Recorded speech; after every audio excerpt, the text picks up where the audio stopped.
Bueno, con las presentaciones que hicimos al inicio de esta charla, de esta clase, gracias Santiago, le vamos a dar la palabra a nuestro compañero, a nuestro conductor, al soldado, al patriota, al que todos queremos que vuelva pronto, al compañero Guillermo Moreno.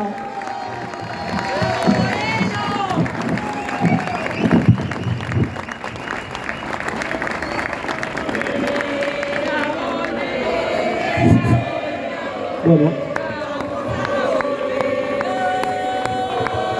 vamos.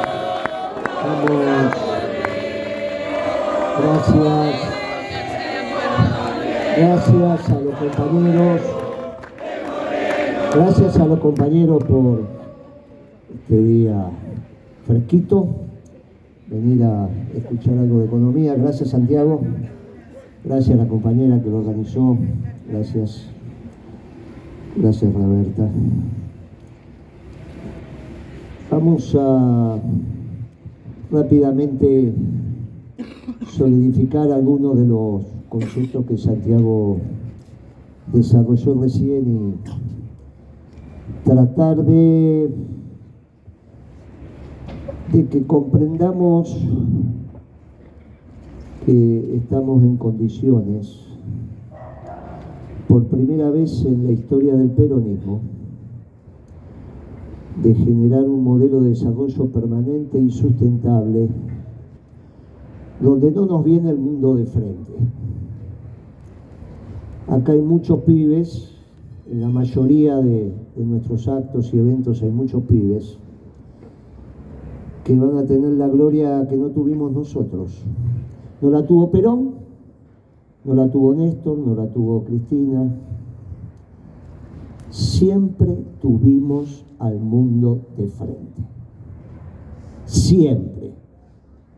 Es muy heroico salir y confrontar con el mundo, no lo vamos a negar, pero es bravo.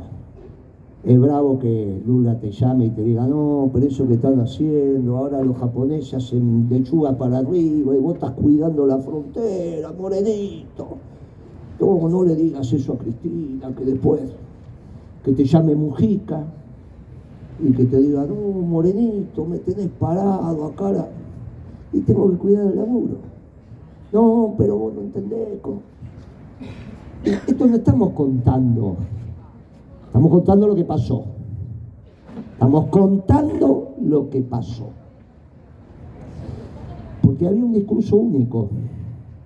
Y ese discurso único de la globalización decía, algún pueblo trabaja y genera industria, otro genera investigación y desarrollo, y los que pueden, porque tienen algo para brindarle al mundo que sea funcional, se lo venderán y en función de lo que recauden será el consumo que tienen. Y ahí aparece un concepto muy oscuro para el peronismo y para nosotros los católicos, bueno, diría yo para todas las religiones monoteístas, que es la pobreza estructural. De ahí, ¿qué es pobreza estructural? Es que aunque pongas la máquina a full, va a haber pobres. Y eso el peronismo no lo acepta, por eso ese concepto nunca lo repetimos. Nosotros siempre decimos pobreza circunstancial. Depende de quién haga la política y lo que hagamos. Si no tenemos esa tontería que suele repetir el presidente, donde dice, las necesidades de los hombres y mujeres son infinitas y los recursos son finitos. Esa lógica tremenda, necesidades infinitas y recursos finitos, hace que la distribución de los recursos siempre tenga que ser desigual, porque no alcanza para todos. Esto trae un problema muy serio, que es pensar que Dios es tonto. Porque si estamos hechos a imagen y semejanza, ¿cómo vamos a pensar que el hombre va a ser necesidades infinitas y recursos finitos? Es ridículo, se equivocó. Ni juega a los dados, ni se equivoca. En todo caso, después discutimos qué nos pasó en el pecado original. Y se terminó el Edén y tuvimos que salir a laburar. Pero es otra discusión, o sea, es un problema terrenal. La discusión central del peronismo es decir, miren, que los recursos alcanzan si hacemos un modelo de desarrollo económico correcto desde la lógica conceptual que tenemos en el estudio de la disciplina. Si nos convencemos de esto, hay menos cháchara y hay mucha más sustancia, no solo para nosotros tener la certeza de la verdad. La verdad multiplica la valentía en el frente de combate. Cuando se pelea por la verdad, se es invencible. Pero esto de la verdad es una discusión difícil. Piensa que Perón, cuando venían algunos mugrientos de Córdoba a echarlo, como pensamos algunos de nosotros cuando teníamos 20 años, ¿no le dio el cuero y por eso no ofertó combate? ¿O pensó que quizás no tenía la verdad? ¿Cuántas veces nosotros tomamos las decisiones en la década ganada pensando que no teníamos la verdad? Y yo les aseguro que muchas. Y esta es una diferencia absoluta con este momento histórico. El mundo empieza a demostrar que el peronismo tiene la verdad. Y esto es extraordinario. Esto es extraordinario. Miren, nosotros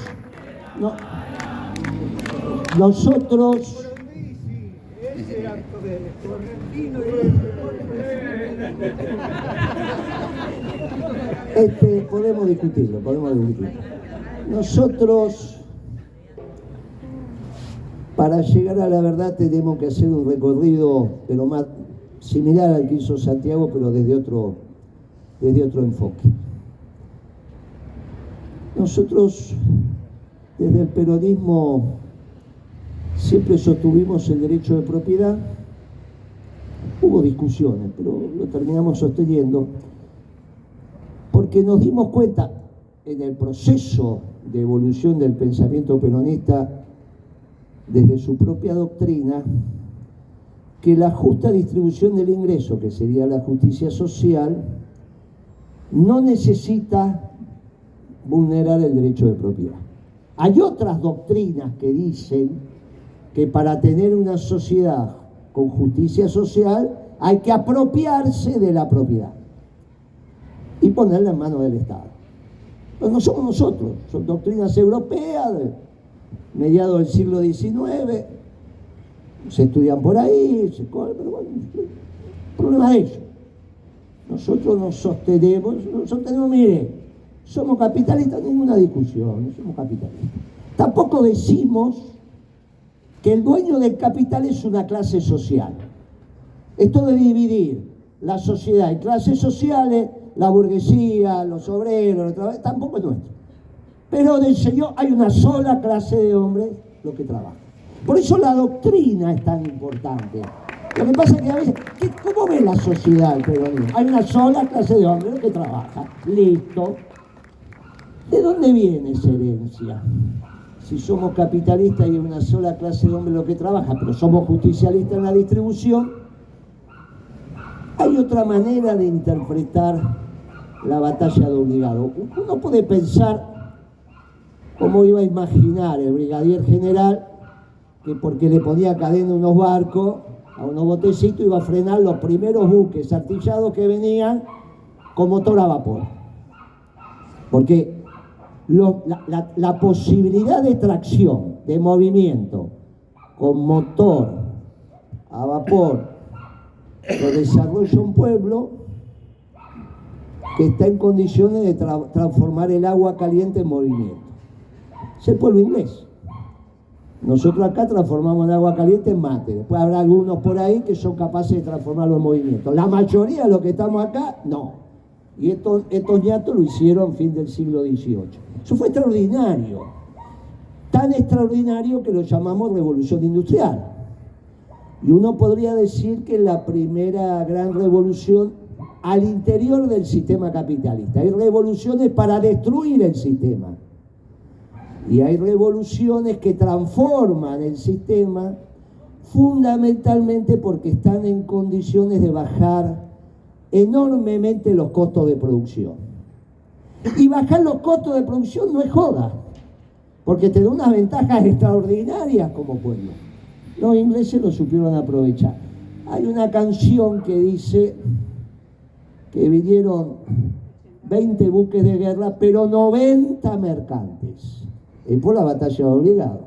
No se van a equivocar nuestros cantautores, que eso no se equivocan nunca. Equivocamos a que hacemos política, los que cantan no se equivocan nunca. Entonces dice, 20 buques de guerra, 90 mercantes. Presentamos mucha atención a los 20 buques de guerra y prácticamente los 90 mercantes los dejamos pasar.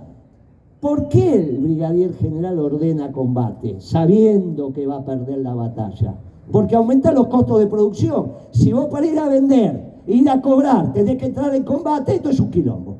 ¿A cuánto van? ¿A cómo van? Bajamos los costos con la revolución industrial, los subimos entrando en combate. La primera vez que un gobernante argentino defendió los puestos de trabajo fue en la batalla de Obligado. Y eso es extraordinario, tan extraordinario que no volvieron más. Tan extraordinario que no volvieron más. Entonces esto de los costos y el precio de venta no es joda. Ellos bajaron los precios a un nivel tal que en esos 90 buques mercantes traían mercancía más barata que la que producíamos acá. Para un pueblo que ya lo usaba, donde terminaba el Paraná, no termina por ahí, pero acá cerquita. No es que fueron a vender cosas que no utilizaba el pueblo, no, sí que lo utilizaba. No van a ir a vender zapatos cuando no saben qué zapatos. Sabían lo que había que hacer, lo hicieron y lo embarcaron en los 90 buques mercantes. ¿Más baratos? Sí. ¿Qué le dijo al brigadier? Está bien, son más baratos, yo te voy a subir el costo. No es joda discutir los costos. Cuando se discuten los costos aparece la renta extraordinaria. Si no hay costos, no hay renta extraordinaria. Él habló de costos. Por eso no se esconden los costos. Todos estos temas son muy importantes porque hacen a cómo encaramos la conversación con los vecinos. Defendimos el trabajo de los argentinos, lo defendimos y ganamos. Después el mundo tuvo otra revolución de incremento de productividad que tuvo que ver con principios del siglo XX, que es cuando se dieron cuenta que había que empezar a normalizar normas la producción. Tiempos modernos lo explica muy bien. El tema de Ford es bien interesante porque no es que inventa nada, lo que hace es adoptar un criterio que utilizaban los frigoríficos, donde la vaca entraba, la mataban, la colgaban de un gancho y cada trabajador era experto en un tema para fabricar un auto. Entonces los franceses hacían auto, tardaban 96 horas hombre por auto. Viene Ford y dice, no, voy a poner la noria, que la noria es para dar vuelta. Y en vez de que se movieran los trabajadores alrededor de un auto quieto, mueve el auto y los trabajadores quietos. Y entonces de 96 horas lo baja a 15, 16 horas. Cuando el mundo se enteró de esto, ya los norteamericanos vendían autos por todos lados. Esto es extraordinario porque también bajaron costos de una manera fantástica. Tenemos la industrial y tenemos la de los procesos. Pasaron 100 y pico de años entre una y otra dentro del sistema capitalista. Y nosotros, aunque hablamos poco de este tema, nos tocó vivir la tercera gran revolución dentro del sistema capitalista, que es la revolución energética norteamericana. Ya por el 2004, un presidente norteamericano que había estado preso por faropero, qué sé yo, pero igual llegó a presidente, todas esas cosas que los gringos hacen, que fue Bush hijo, hizo un discurso fenomenal en Miami por el 2004 y dijo, no puede ser que un país como Estados Unidos dependa para su provisión de energía de terceros países. Él dijo terceras potencias. Y metió mucha plata para energías alternativas. Ahí apareció ese show de estos ventiladores gigantes que se llaman energía eólica. y inventaron esto de que vos con la diferencia de las mareas podés generar energía, porque suben las mareas, se carga, cuando baja la marea mueve la tierra. Toda esa historia y varias más. Entre ellas, los biocombustibles para transformar el maíz y todo oleaginosa, pero maíz y soja fundamentalmente en gasoil. Ya los brasileños estaban transformando la caña en azúcar, en alcohol desde hacía mucho tiempo, que sería nafta, el alcohol nafta. Pero los norteamericanos pusieron mucha plata, son el primer productor mundial de maíz. En aquella época nosotros teníamos una producción de 50 millones de toneladas y ellos de 350 millones de toneladas. Entonces, cuando arrancaron y pusieron plata en energía alternativa, es que sube el precio del maíz, sube el precio de la soja, y ahí empezamos a tener la soja a $645 la tonelada. De 200 que estaba en algún momento, llega para transformar alimentos en energía, en movimiento mecánico. Energía humana, que es alimento, en movimiento mecánico. Es el último debate, para los que quieran, que participa intelectualmente apto Fidel, diciendo: muchachos, están transformando energía humana en energía mecánica, déjense de joder, hay hambre en el mundo. Y nosotros, la verdad, que en ese debate nos hicimos los otarios. Esta es la realidad. Porque nos venía bien el aumento de los precios de lo que nosotros exportamos. Esto tiene que ver con el interés nacional. Fidel explicaba en el Granma, pero nosotros decíamos: muchachos, esto la verdad que no es lo mismo tener la soja a 200 que a 600. Pero entre esa plata que metieron, había una energía que tenían, la conocían hacía 70, 80 años, no es que no sabía. Esa vieja historia de sacar agua de las piedras. Agua se puede sacar, pero también se puede sacar energía fósil. Y ahí apareció el gas y lo que sabían que lo tenían, pero desarrollaron la tecnología para sacar gas y petróleo de las piedras, de vaca muerta. Lo que pasa es que ellos ya en el 2004 empezaron, y para el 2010 se transformaron en un sector económico que se autoabastecía de energía fósil, y cambió el mundo. El mundo que conocimos para el 2010 se había cambiado, porque hasta ese momento los norteamericanos siempre iban a tener petróleo, por las buenas o por las malas. Por las buenas, si se lo vendían, no lo tenían. Y por las malas, cuando iban y lo buscaban y se lo traían. Y si eran muy malas, se la traían igual. Y si no ponían... Ese mundo se terminó.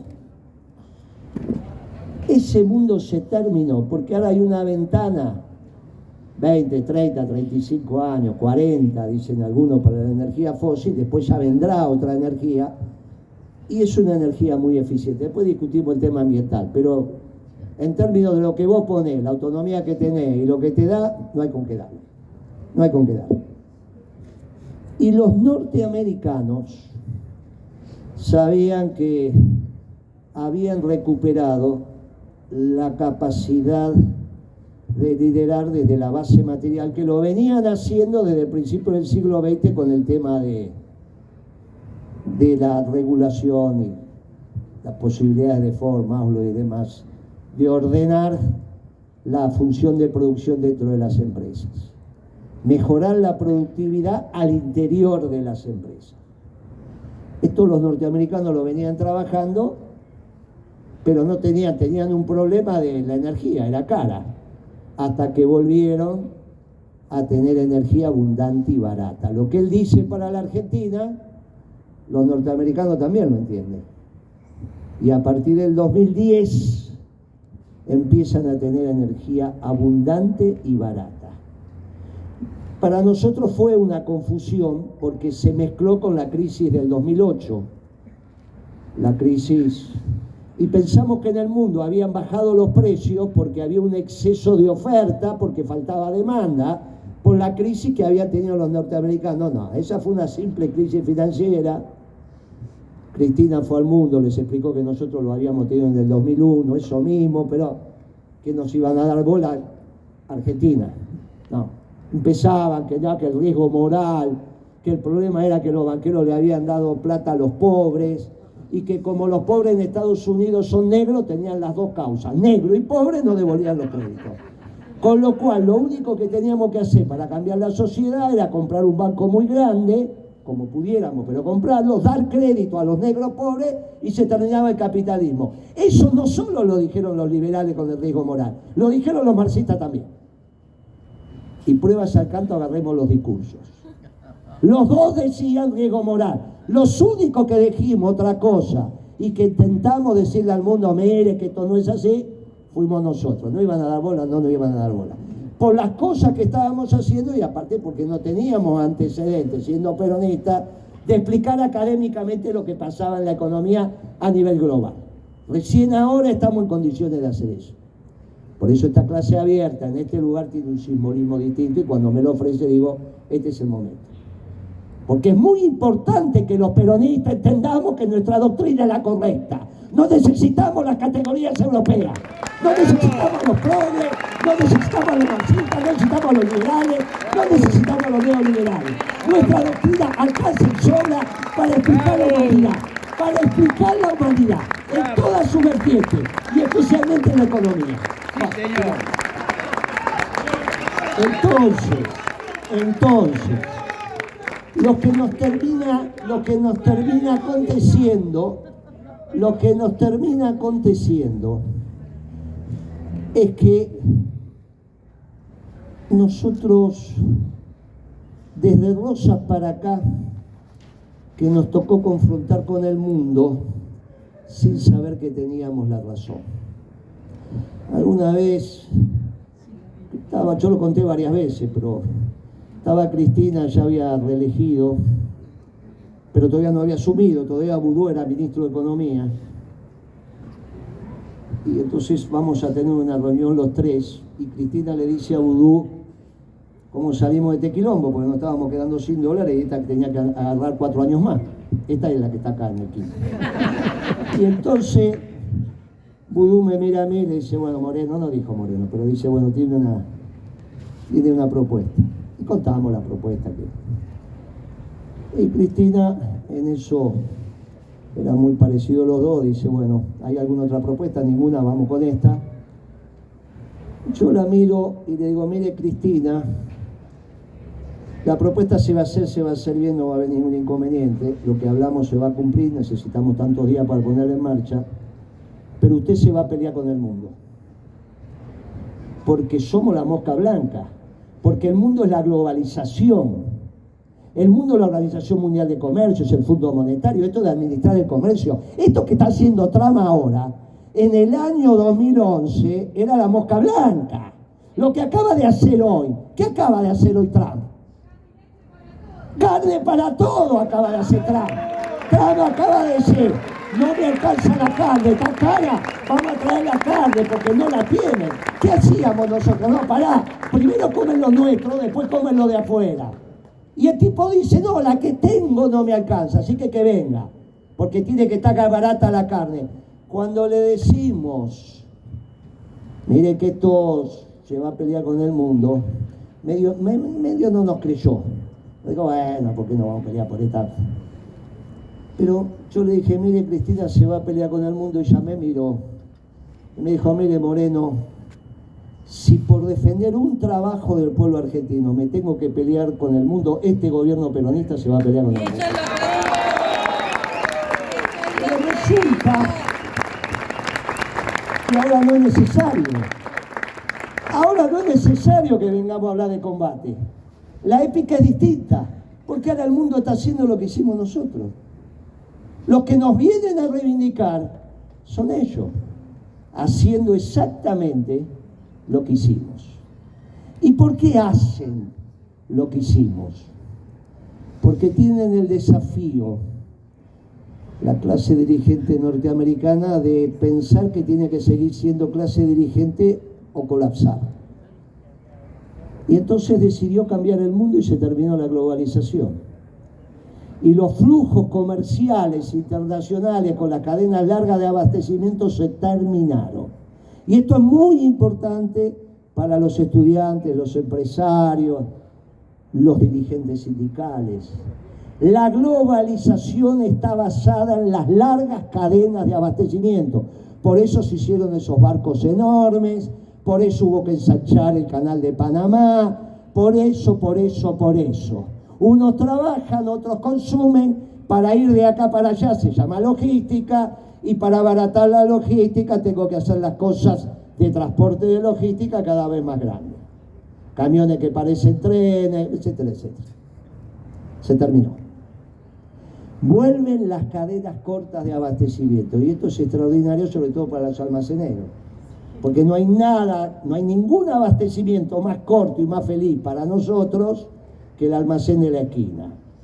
Esto no significa que Carrefour, Cote, no, muchachos, eso es otra historia. Significa entender los análisis beneficio-costo de donde hay que hacerlo. No es el problema que la remera china es más barata que la que hacemos nosotros, solamente, entre otras cosas, porque cuando hicimos costos no era mucho más barata, un 10% más barata. La diferencia son los subsidios. Eso del lado de los chinos. Del lado de los argentinos es analizar cuál es el costo de la remera argentina cuando se deja de fabricar en términos de cadena de valor. No solo la industria que deja, todo el valor que se destruye en las cadenas de producción y comercialización, y en la destrucción del hombre y de las mujeres que integraban esa cadena. Estos animales no hacen ese análisis. Es obligación de los economistas peronistas hacer correctamente los análisis beneficios-costos cuando vos estás en el Ministerio de Economía, porque el centro de la economía es el hombre, no es el capital, porque hay una sola clase de hombres que existen, y es el trabajo. El rol del economista en el Ministerio de Economía es fundamentalmente garantizar que todo aquel que quiera trabajar tenga trabajo en el sector privado. Por eso Perón dijo que gobernar bien es crear trabajo. Todo está escrito, muchachos, lo que pasa es que ahora tiene otro valor. Y si nosotros lo naturalizamos, la campaña va a ser muy fácil, porque solamente decimos el sentido común que nuestro pueblo tiene incorporado. Lo que pasa es que a veces hablamos con tantas palabras esdrújulas que al final parecemos radicales y no entendemos nada. Está bien, volvamos a hablar con palabras graves y agudas, que es muy fácil. Todo el mundo entiende y no pasa nada. Si gobernar es crear trabajo, ahora lo podemos hacer. Porque lo que hicimos en aquel momento, confrontamos, y no hay ninguna duda. Tuvimos un juicio del otro lado en la Organización Mundial de Comercio, esto es en Ginebra, de Estados Unidos, Europa y Japón. Si todo eso contra la Argentina, muchachos, será muy épico, pero era obvio cómo iba a terminar. Pero ahora resulta que la Organización Mundial de Comercio nadie habla más. No existe más como entidad relevante. Y vamos a ver del fondo qué termina quedando. Porque también es una institución del viejo orden. Y esas columnas del viejo orden, ya al no existir el orden, no existen las columnas. Es muy interesante esto que está pasando. Si a Estados Unidos le empieza a sobrar petróleo, energía fósil, es obvio cuál tiene que ser su alianza internacional. Aquel que tenga energía y tiene que conseguir que no la venda barata. Porque si Europa tiene energía abundante y barata, o China tiene energía abundante y barata, obviamente está en condiciones de competir con Estados Unidos. ¿De dónde se puede proveer Europa? Tiene solamente dos ofertantes, o Putin o Medio Oriente. En Medio Oriente, muchachos, va a ser difícil que haya paz. Va a haber, sí, un poquito, pero si hay paz hay negocio de largo plazo, y si hay negocio de largo plazo, Putin se queda sin cliente. Esto lo venimos diciendo hace mucho tiempo. Siempre aparece algo, siempre aparece alguna historia. Rezamos para que haya paz, pero muchachos, esto ordena también. Y de ahí viene la relación con Putin. Porque el que no tiene que tener energía barata es el único pueblo que tiene tecnología como ellos y está organizado como ellos, que son los chinos. Los rusos no tienen la economía de los norteamericanos. Para que tengamos orden de magnitud, los norteamericanos son 31, 32 billones de dólares, los chinos son 18, un poquito más de la mitad. Nosotros no llegamos a 1 billón. A 1 billón no llegamos. Brasil son 2 billones. China es el único que económicamente se acerca. Rusia no solo tiene combustible, sino que tiene unos fierros extraordinarios que lo demuestra con estos misiles que ahora entran por acá, sale por a dar la vuelta a la manzana. Bueno, a esto lo respetamos. ¿Para qué le vamos a ganar una guerra a Rusia? ¿Para qué? ¿Qué queremos de Rusia? Si todo lo que tiene Rusia nosotros lo tenemos y mejor. El problema no es ese, el problema son nosotros. Y esta discusión nosotros la tenemos que tener muy claro, porque depende dónde ordenemos, pensemos que son los ganadores del nuevo orden internacional, es como nosotros vamos a alinear nuestra economía y pensamos que estamos en condiciones de tener 3, 4, 5 décadas extraordinarias. Y peronizar las piedras, que es el mandato que nos falta, que nos dejó Eva y que ese va a ser inconcluso, pero alguno de los que está en el vientre de las que está acá lo va a ver. Por ahora nosotros solamente lo seguimos planteando como consigna. Mire, como hoy el mundo está valorando el trabajo, finalmente nosotros lo que tenemos que plantearle a la sociedad argentina es un modelo de producción y trabajo.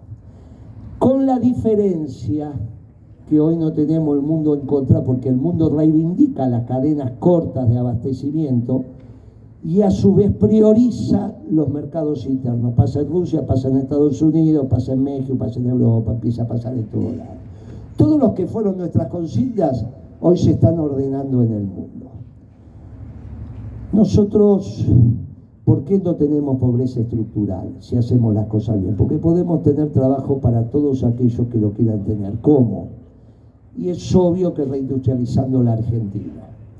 Y ahí es natural que nuestros excedentes manufactureros tienen que ir a la región. Entonces Uruguay, Paraguay, Bolivia, Chile, Perú. Ahí no va a haber una vocación de la dirigencia política por reindustrializar esos países porque no los precisan. Hay una relación base material de la nación y cantidad de trabajadores. Puede haber alguna cadena de producción, pero no se plantea ningún dirigente político, se plantea la reindustrialización. Nosotros no estamos planteando en la Argentina, la región son algo Colombia, Brasil y nosotros. Nosotros no estamos planteando la reindustrialización y para eso, como dijo Santiago, las rentas extraordinarias son las que nos ordenan. Hay dos básicamente. Una, la energía, que tiene que ser abundante y barata y por eso el costo de la energía es fundamental. En nuestra época el panadero hacía kilo de harina por 3 para vender el kilo de pan de 5 piezas al precio necesario para que el salario de los trabajadores alcance para cumplir el kilo de pan todos los días del mes sin tener problemas. Salía con la plata en el bolsillo, compraba en el diario la docena de facturas y el pan. Con la plata en el bolsillo, muchachos, no era plata comprar eso. Ahora resulta que si compras eso tenés que salir con 30 lucas, están todos locos. Están todos locos, entonces no hay más docena de facturas, ni kilo de pan, ni diario. Al margen de que me digan que les gusta leer por redes. Muchachos, ¿cómo vas a leer la triflecta por redes? La tenés que leer, ver los caballos, de todo. Por eso Crónica se vendía como se vendía. ¿Cómo vas a leer los equipos, tu equipo de fútbol, en el diario, en el papel? Muchachos, pasa que no hay monedas. No hay moneda para eso. Los domingos se seguirías comprando el diario si valía lo que te llevaban la plata en el diario. Al diariero se le pagaba con la plata en el bolsillo, no te hacían ninguna historia, tenés que darle una transferencia, qué sé yo. Yo leo 2 diarios por día, son casi 300 lucas, pero son todos locos estos. Hay cosas acá que no se puede seguir soportando. La energía tiene que volver a estar en un precio que permita al panadero kilo de harina por 3, hoy kilo de harina por 5 y por 6. Porque por la energía, ¿qué es el pan? Harina, agua, algo de sal, levadura, ¿verdad? Y energía, muchachos, si la energía está cara, no hay pan barato, no hay leche barata. Muchachos, ¿qué tal lo dijimos? ¿Qué es la Serenísima? Es una empresa de logística, busca la leche acá, la lleva acá, la procesa. Si el gasoil está caro no puede haber leche barata. Y obviamente la zona núcleo de la Pampa Húmeda, hay que explicárselo, hay que decírselo, no tenemos ningún problema. Vamos a utilizar los instrumentos financieros, le vamos a dar un bono, las retenciones van a ser únicamente para pagar la deuda externa. Che, Moreno, pero vas a estar endeudado con los terratenientes. Pero bueno, vamos a estar endeudados en una mesa donde los vamos a encontrar en Florida, creo que está en La Valle y Tucumán, que no es lo mismo que ir a hablar a Washington, Nueva York o a Londres, muchachos, no es lo mismo, no nos dejan entrar, no te dan la visa, de estas cosas, esto lo tenemos acá. Siempre que ordenemos las cosas, no vamos a tener problemas. La economía es conversar. Por eso lo invito sistemáticamente a Pino, presidente de la Rural Comercio. Si ellos tienen una propuesta mejor de cómo ordenar el pago de la deuda Las deudas están para pagarse, es un problema de tiempo nada más, no hay ningún inconveniente.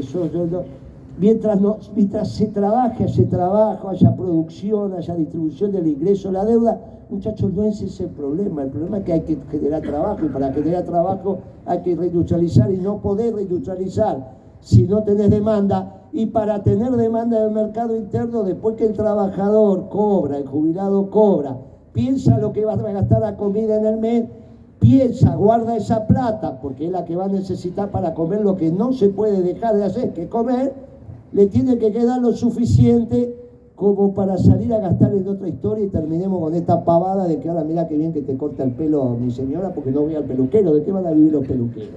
Ahora todo no, que bien que te corta el pelo tu señora, que déjense de joder. Hay que volver a que vivan los peluqueros.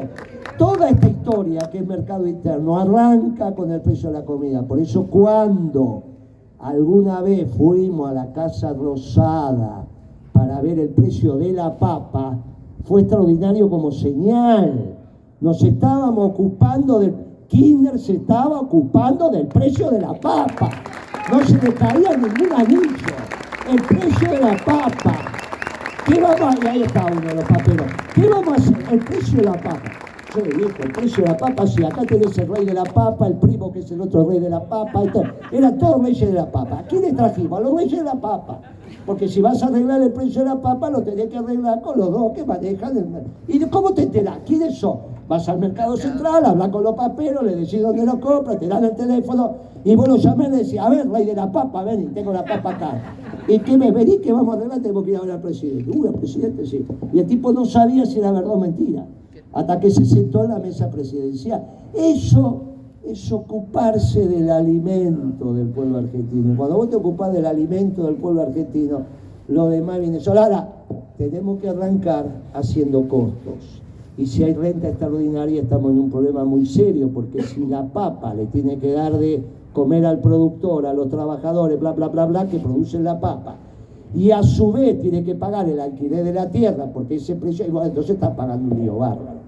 Tenemos que ordenar esto, y lo vamos a ordenar, vamos a conversar. La economía peronista es una economía muy conversada, como todo lo que se hace en la vida, y lo vamos a conversar. Por eso es importante que los muchachos de la rural, con Pino, sectores de la rural vinieron a conversar con nosotros, dicen que esta es la propuesta posible, dicen que es la propuesta posible, vienen pidiendo disculpas diciendo todavía no somos mayoría en la rural, pero van a ser.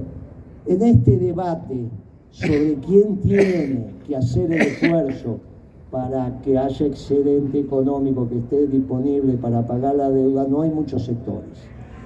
Si uno resuelve el tema de la demanda en el mercado interno, porque aumenta el poder adquisitivo de los ingresos populares, sueldos, salarios, jubilaciones y pensiones, el tema de la rentabilidad empresarial es con el insumo difundido más importante que hay, que es la energía. Por eso es la otra renta extraordinaria, como bien enseñó Francina.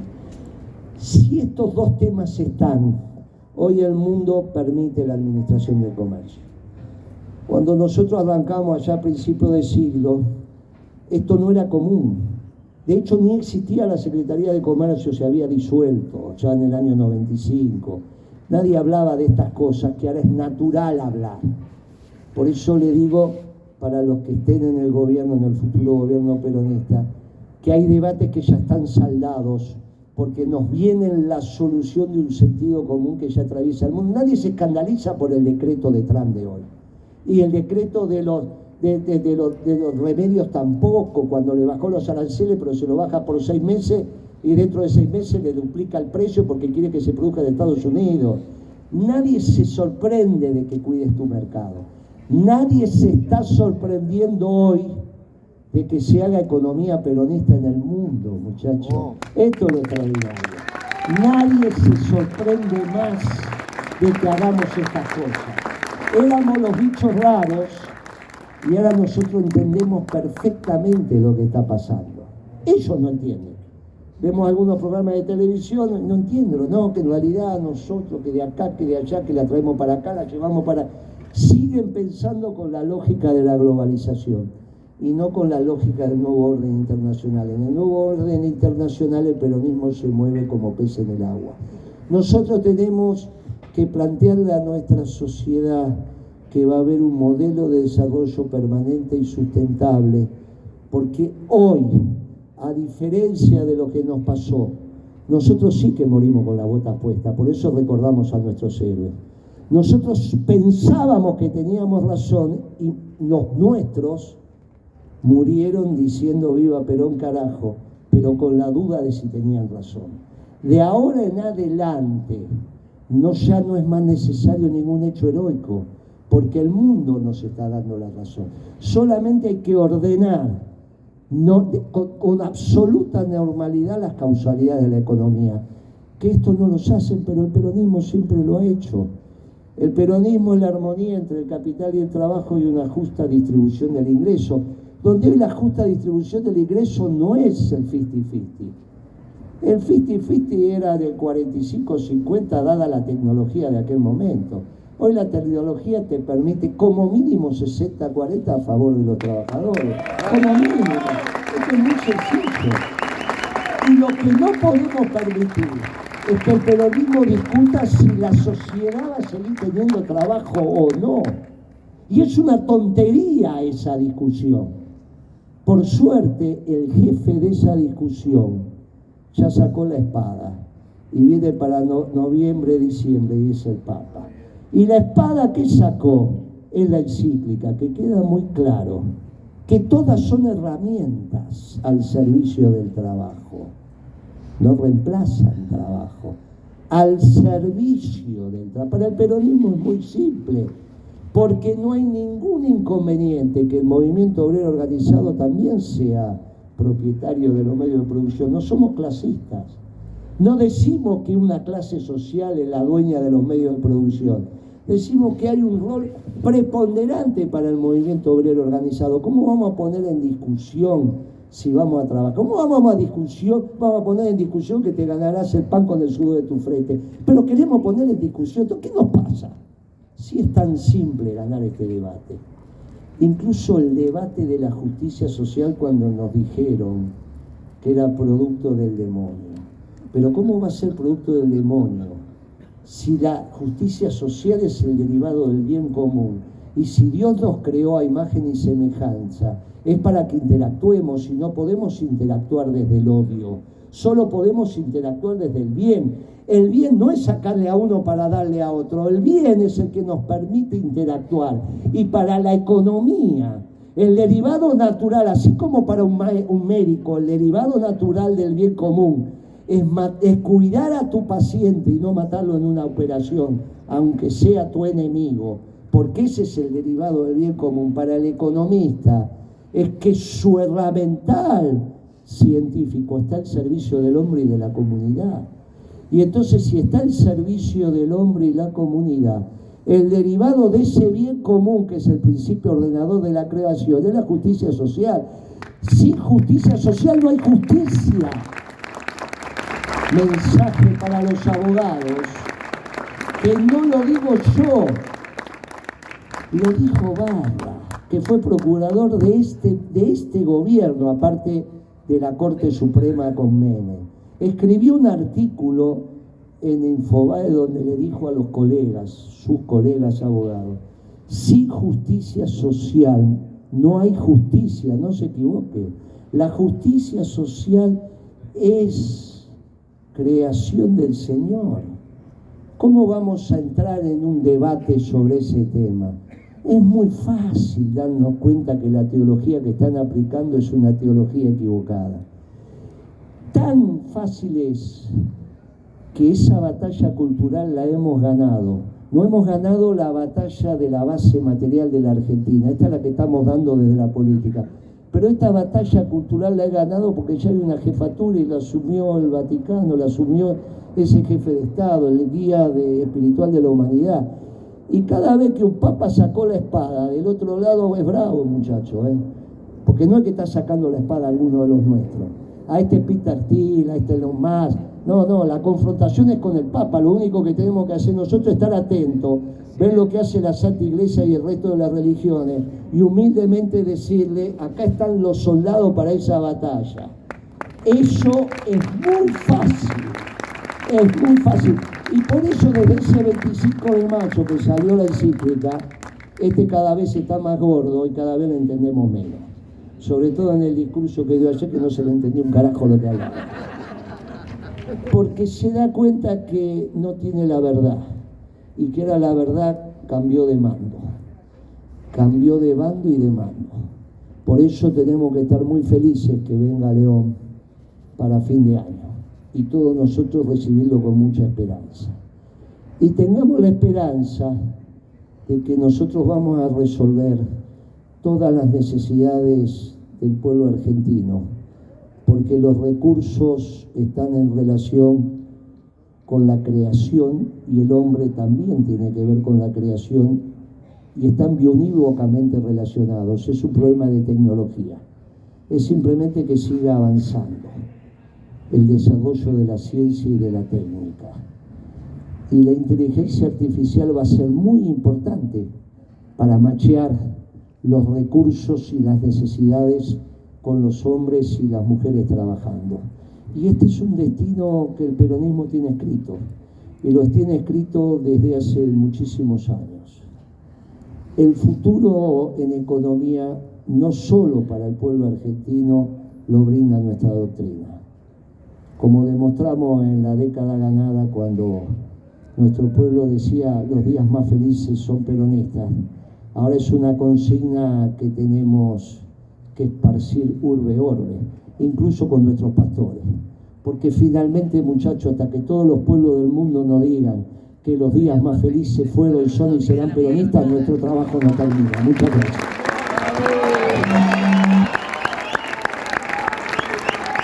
¡La marcha!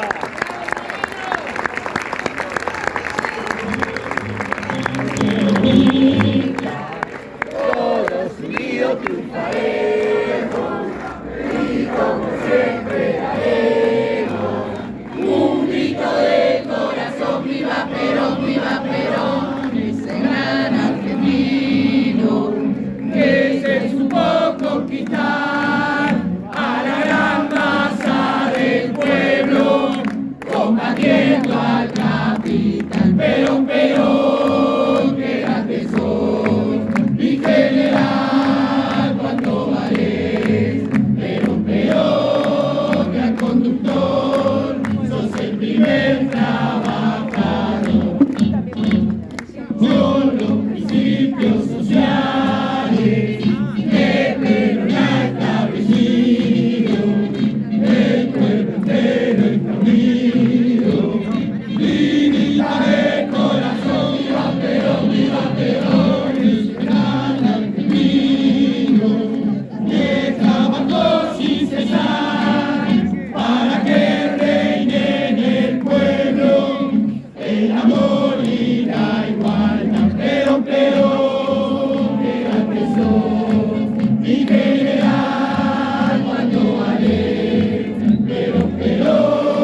soy peronista me voy a quedar, porque soy peronista me voy a quedar. En la buena, en la mala, mucho más. Porque soy peronista me voy a quedar, porque soy peronista me voy a quedar. En la buena y en la mala, mucho más. Porque soy peronista me voy a quedar.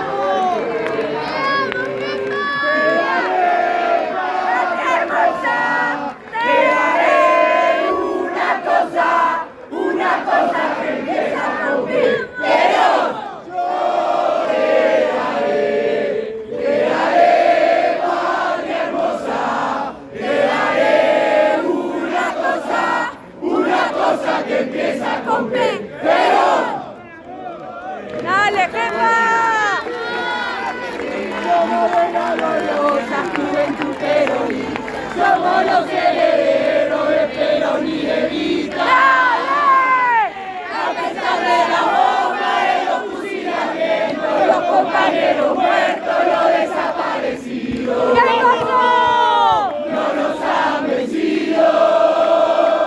Somos de la gloriosa juventud peronista, somos los herederos de Perón y de Evita. A pesar de la bomba, de los fusilamientos, los compañeros muertos, los desaparecidos, ¿Qué pasó? no nos han vencido. ¡Vamos! ¡Dale, jefa! ¡Vamos! ¡Vamos! ¡Dale!